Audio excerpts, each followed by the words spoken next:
If I was running the country, I would cut down on the amount of money that the government spend on the war and ammunition, because they complain constantly about youths who are involved in crime and not doing great things with their lives. But it's estimated that the government spends around 20 to 25 million on war and ammunition stuff with national defence, and there's children who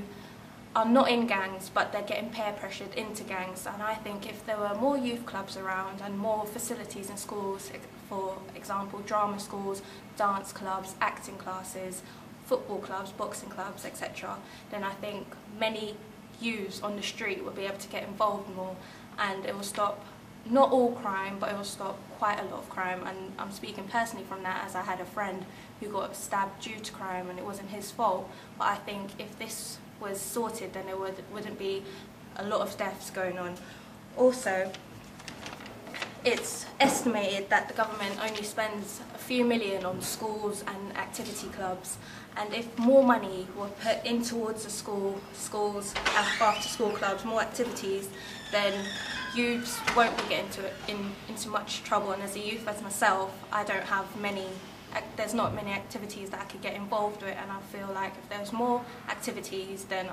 I feel then it will be a better environment for adults and youths to live in. I would also, if I also ran the country, I would prosecute the MPs who stole from the government, as they did have to pay back a certain amount but not the full amount, and if a normal person done that, they would get sent to jail, they will have to pay back the full amount. And the MPs spent money on their housing, on things for their own expenses, and I felt like they weren't just stealing from the government but they were stealing from the public as well, because many people work, parents and other people work, and all their money goes towards the government, and they're stealing back the money that we worked hard for. And I think that they just got a slap on the wrist and they didn't get prosecuted. So I think if I was running the country, I think I'll be more harsher on the punishment that they got.